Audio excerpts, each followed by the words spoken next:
नमस्ते मित्रांनो, संशोधन मार्गदर्शन मालिकेत आपलं सगळ्यांचं स्वागत. आपण गेल्या काही दिवसापासून संशोधनाच्या वेगवेगळ्या क्षेत्रांचा विचार करत आहोत.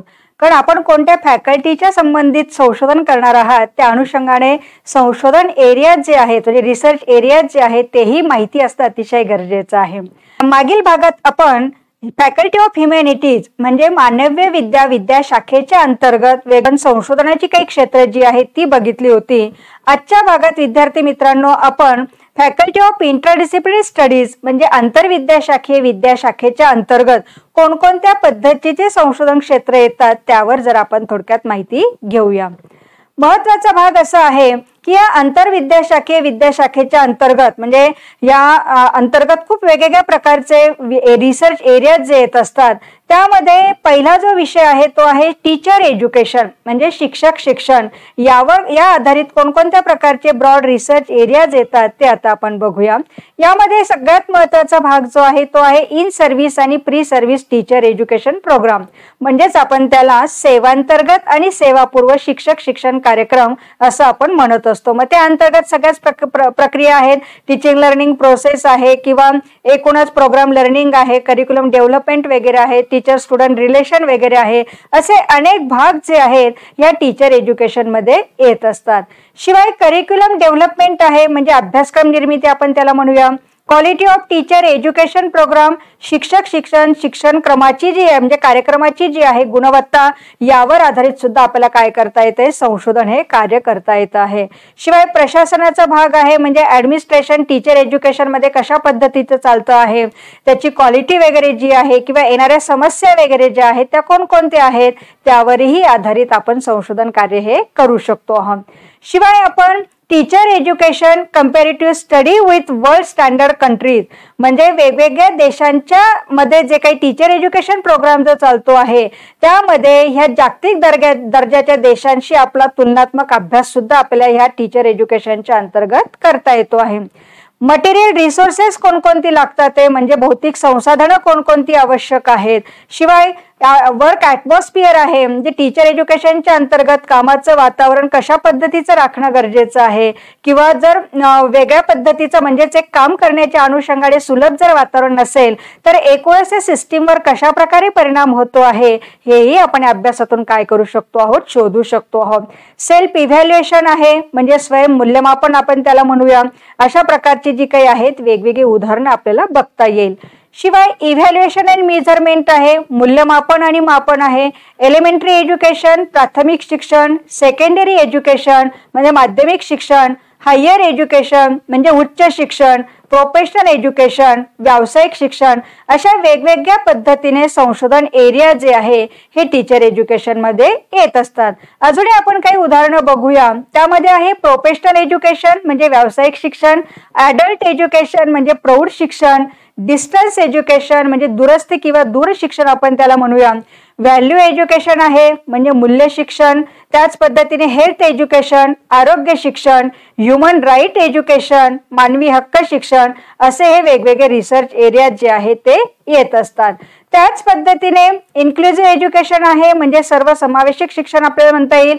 सोशल कमिटमेंट ऑफ टीचर आहे म्हणजे शिक्षकाची सामाजिक बांधिलकी. शिवाय एज्युकेशनल पॉलिसीज अँड प्रोजेक्ट्स आहेत शैक्षणिक वेगवेगळ्या प्रकारची जी काही धोरणं आहेत आणि त्या अंतर्गत येणारी जे काही वेगवेगळे प्रकल्प आहेत यावरही आधारित आपल्याला संशोधन कार्य हे करता येणार आहे. शिवाय मॉडेल्स ऑफ टीचिंग आहेत म्हणजे अध्यापन प्रतिमानं आहेत. त्याच पद्धतीने आपल्याला या वेगवेगळ्या अँगलने आपल्याला काय करता येतो आहे अभ्यास हा करता येतो आहे. पुढचा जो विषय आहे म्हणजे फॅकल्टी ऑफ इंटरडिसिप्लिनरी स्टडीज मध्ये तो आहे फिजिकल एज्युकेशन म्हणजे शारीरिक शिक्षण. या अंतर्गत कोचिंग स्टडीज आहे म्हणजे प्रशिक्षक अभ्यास आहे. स्पोर्ट्स सायकोलॉजी आपल्याला म्हणता येईल म्हणजे क्रीडा मानसशास्त्राचा तुम्हाला अभ्यास करता येईल. हेल्थ सायकोलॉजी आहे आरोग्य मानसशास्त्र. Physiology recreation sports and tourism म्हणजे शरीर विज्ञान मनोरंजन खेळ आणि पर्यटन अशा पद्धतीने सुद्धा शारीरिक शिक्षणामध्ये रिसर्च एरिया जे आहेत या पद्धतीने आपल्याला सांगता येतील. त्या अनुषंगाने पुन्हा शैक्षणिक मानसशास्त्र हा जो विषय आहे हा सुद्धा या इंटरडिसिप्लिनरी स्टडीज मध्ये येत असतो. कारण आपण मागील भागात बघितलं होतं की ह्युमॅनिटीमध्ये मानसशास्त्र येतं, पण मात्र या फॅकल्टीमध्ये शैक्षणिक मानसशास्त्राचा समावेश हा करण्यात आलेला आहे. त्यामध्ये सुद्धा पीअर रिलेशन्स आहेत, म्हणजे समवयस्क जी विद्यार्थी आहेत त्यामध्ये इंटर रिलेशन कशा पद्धतीचं असतं किंवा एकमेकांना कोऑपरेशन कशा पद्धतीचं करत असतात, किंवा या विद्यार्थ्यांचा पीअर ग्रुपच्या अंतर्गत ती लर्निंग प्रोसेस ही कशा पद्धतीने चालत असते यावरही आधारित आपल्याला काय करता येईल, संशोधन हे करता येईल. मोटिवेशन अँड एंगेजमेंट आहे, म्हणजे प्रेरणा आणि प्रतिबद्धता त्याला आपण म्हणूया. शिवाय कॉग्निटिव्ह कंट्रोल स्किल्स आहेत, म्हणजे संज्ञात्मक किंवा बोधात्मक नियंत्रण कौशल्य कोणकोणती आहेत यावरही आधारित चांगल्या प्रकारचा रिसर्च हा करता येईल. शिवाय डेव्हलपमेंट ऑफ सेल्फ रेग्युलेशन आहे, स्वयंनियमन विकास आपल्याला कशा पद्धतीने करता येतो आहे यावरही आधारित काय करता येईल, काम आपल्याला करता येईल. पुढचा विषय जो आहे तो आहे वुमन स्टडीज, म्हणजे स्त्री अभ्यास. यामध्ये जेंडर डिस्क्रिमिनेशन जे लिंग भेदभाव आहे, फेमिनिझम म्हणजे स्त्रीवाद आहे, वुमन सफरेज म्हणजे महिलांचा मताधिकार आहे. शिवाय woman past present and future, महिला ज्या आहे त्यांची स्थिती आपल्याला शोधता येईल, म्हणजे भूतकाळात म्हणजे आपण म्हणूया की प्राचीन कालावधीपासून आता वर्तमान कालावधीपर्यंतची जी आहे महिलेची जी काही अवस्था आहे किंवा तिचा जो काही दर्जा आहे किंवा एकूणच तिचा विकास जो आहे हा कशा पद्धतीने होत गेलेला आहे यावरही आपल्याला चांगल्या पद्धतीने रिसर्च करता येईल. नंतर व्हायलन्स अगेन्स्ट वुमन आहे, महिलांवरील वेगवेगळ्या प्रकारची हिंसाचार वगैरे होत असतात त्यावरही आधारित आपल्याला काय करता येईल, अभ्यास करता येईल. त्याच पद्धतीने या फॅकल्टीच्या अंतर्गत कल्चरल स्टडीज हा एक विषय आहे, म्हणजे सांस्कृतिक अभ्यास जो आहे या अंतर्गत आपल्याला बघूया आपण. रेस आहे, क्लास, नेशन, जेंडर म्हणजे वंश, वर्ग, राष्ट्र आणि लिंग यावर आधारित आपल्याला सांस्कृतिक दर्जाच्या अनुषंगाने काय करता येईल, अभ्यास चांगल्या पद्धतीने करता येईल. शिवाय popular media and cultural environment आहे, म्हणजे लोकप्रिय मीडिया किंवा माध्यम आपण त्याला म्हणूया, आणि सांस्कृतिक वातावरण यावरही आधारित हा एक चांगला मोठा एरिया आपल्याला लक्षात घेता येतो आहे. शिवाय creativity, ethical integrity and intellectual accuracy, intellectual acuity म्हणजे सर्जनशीलता, नैतिक अखंडता आणि बौद्धिक तीक्ष्णता यावरही आधारित चांगल्या प्रकारे रिसर्च करता येण्यासारखा आहे. शिवाय कल्चरल युनिटी अँड डायव्हर्सिटी, सांस्कृतिक एकता आणि विविधता. त्याच पद्धतीने मल्टीकल्चरल इश्यूज आहेत, म्हणजे आपला भारत देश जो आहे बहुसांस्कृतिक वारसा लाभलेला आहे, आणि मग बहुसांस्कृतिक दृष्टीने जर आपण विचार केला कोणकोणत्या प्रकारच्या समस्या भेडसावत असतात त्यावरही आधारित आपल्याला काय करता येईल, संशोधन हे करता येईल. त्याच पद्धतीने या फॅकल्टीच्या अंतर्गत पुढचा जो विषय आहे तो आहे जर्नलिझम अँड मास कम्युनिकेशन, म्हणजे पत्रकारिता आणि जनसंवाद. हा तर अतिशय आपण म्हणूया ज्वलंत प्रश्नांना उत्तर देणारा खरा तर हा विषय आहे, आणि आपल्याला दैनंदिन घडामोडी ज्या आहेत त्या घडामोडींच्या अनुषंगाने खूप काही काम करता येण्यासारखं आहे. त्यामध्ये आहे कल्चर अँड मीडिया, जे संस्कृती आणि माध्यमे कशी कशी बदल झालेली आहेत, कोणकोणते प्रकार त्यामध्ये आलेले आहेत, त्याचा विकास कशा पद्धतीने झालेला आहे हेही आपल्याला इथे लक्षात घेता येईल. ग्लोबल कम्युनिकेशन आहे, म्हणजे जागतिक संप्रेषण किंवा संवाद साधण्याच्या अनुषंगाने मीडिया जे आहे हे किती प्रभावी ठरलं आहे यावरही आपल्याला संशोधन करता येईल. शिवाय टेक्नॉलॉजी अँड सोसायटी आहे, तंत्रज्ञान आणि समाज यामध्ये कोणत्या प्रकारचा समन्वय साधला गेलेला आहे किंवा त्या अनुषंगाने समाजाचीच एकूण प्रगती जी आहे किंवा त्याचा विकास जो आहे तो कशा पद्धतीने होत गेलेला आहे याचे अगदी प्राचीन काळापासून आतापर्यंतचा जो आहे तो आपल्याला प्रवाह काय करता येईल याच्या अंतर्गत अभ्यासता येईल. वुमन जर्नलिस्ट आहे, म्हणजे महिला पत्रकार, यावरही अनुषंगाने आपल्याला चांगलं काम करता येईल. नंतर प्रोपगंडा मॉडेल्स आहेत, म्हणजे या मीडियाच्या माध्यमातून प्रचाराची जी काही वेगवेगळी मॉडेल्स आहेत, कोणकोणत्या प्रकारचा प्रचार हा केला जातो, म्हणजे समजा आता एखादा इलेक्शन असेल त्या अनुषंगाने प्रचार कशा पद्धतीने केला जातं, त्याचं ब्रँडिंग कशा पद्धतीने केलं जातं, किंवा एखादी पॉलिसी किंवा एखादं धोरण वगैरे इम्प्लिमेंट केलेलं असेल तर त्या अनुषंगाने मीडिया हे कशा पद्धतीने प्रचार प्रसार करत असतं यावरही आधारित आपल्याला काय करता येणार आहे, संशोधन हे करता येणार आहे. मीडिया अँड इमेज म्हणजे माध्यमे आणि प्रतिमा यावर आधारित आपल्याला काय करता येणार आहे, संशोधन हे करता येणार आहे. शिवाय आता पुढचा जो विषय आहे तो आहे फाईन अँड परफॉर्मिंग आर्ट्स, म्हणजे ललित आणि प्रदर्शन कला. हाही एक विषय जो आहे हा या आंतरविद्याशाखी अभ्यासमध्ये येत असतो.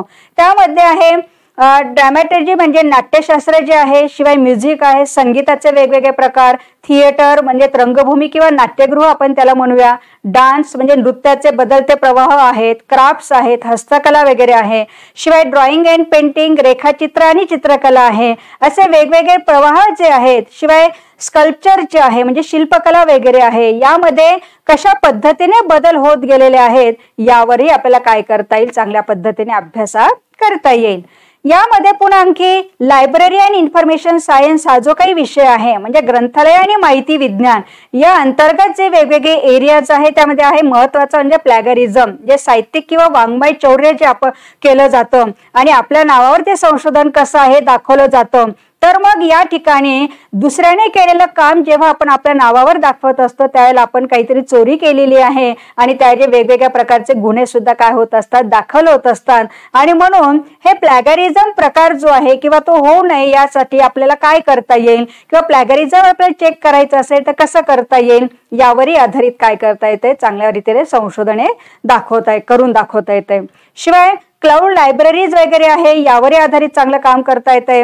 लायब्ररी एज्युकेशन इन डिजिटल और वेब इरा म्हणजे डिजिटल किंवा वेब युगात आता ग्रंथालय शिक्षण जे आहे याची नेमकी भूमिका काय आहे किंवा त्याचं वास्तव नेमकं काय आहे यावरही आधारित चांगलं काम करता येईल. मेट्रिक्स स्टडी आहे म्हणजे मेट्रिक्स अभ्यास त्याला आपण म्हणूया. रिसर्च डेटा मॅनेजमेंट आहे म्हणजे संशोधनाच्या अंतर्गत आपण जी वेगवेगळ्या प्रकारे माहितीचं जे कलेक्शन करत असतो तर ह्या माहितीचं व्यवस्थापन जे आहे ते कशा पद्धतीने करणं गरजेचं आहे. आणि शिवाय इलेक्ट्रॉनिक पब्लिकेशन्स वेगवेगळ्या प्रकारची प्रकाशनं जी आहेत ज्या माध्यमातून आपल्याला आपलं संशोधन कार्य जे आहे ते काय करता येते, प्रसिद्ध करता येतं आहे. मग याची ऑथेंटिसिटी कशी चेक करायची आहे, त्याचं इव्हॅल्युएशन कसं चेक करायचं आहे, त्याच्यातली ॲक्युरेसी आपल्याला कशी शोधायची आहे हे सुद्धा आपल्याला लक्षात घेता येत आहे. शिवाय बिब्लिओमेट्रिक्स जो आहे म्हणजे रेकॉर्ड केलेलं माहिती जी आहे त्या माहितीच्या परिणामात्मक पैलूंचा अभ्यास आपल्याला करता येतो आहे. शिवाय वेब मॅट्रिक्स आहे म्हणजेच वर्ल्ड वाईड वेबच्या परिणामवाचक पैलूंचा आपल्याला काय करता येतोय, अभ्यास करता येतो आहे. लायब्ररी मॅनेजमेंट आहे म्हणजे ग्रंथालयाचं व्यवस्थापन कशा पद्धतीने केलं पाहिजे, पुस्तकांची सुद्धा मांडणी रचना वगैरे जी आहे ती कशी करणं आवश्यक आहे. कॅटलॉगिंग आहे म्हणजे पुस्तके असतील किंवा ध्वनी रेकॉर्डिंग असतील इत्यादीचं जे काही प्रतिनिधित्व करणारा जो काही डेटा तयार करतो आपण त्या डेटा तयार करण्याची प्रक्रिया म्हणजेच काय आहे, कॅटलॉगिंग आहे. तीही सुटसुटीत कशा पद्धतीने करता येईल यावरही आपल्याला काय करता येतंय, चांगल्या प्रकारे संशोधने करता येतंय.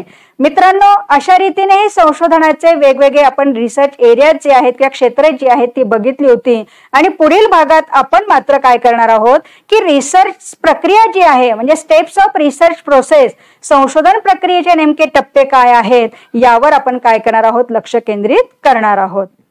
अशा रीतीने मित्रांनो आतापर्यंत आपण चारही फॅकल्टीच्या अंतर्गत वेगवेगळ्या विषयांचा अनुभव म्हणजे आपण उदाहरणं घेऊन वेगवेगळे ब्रॉड रिसर्च एरियाज कोणकोणते आहेत किंवा संशोधनाची क्षेत्र नेमकी कोणकोणती आहेत हे आपण बघण्याचा प्रयत्न केला आहे.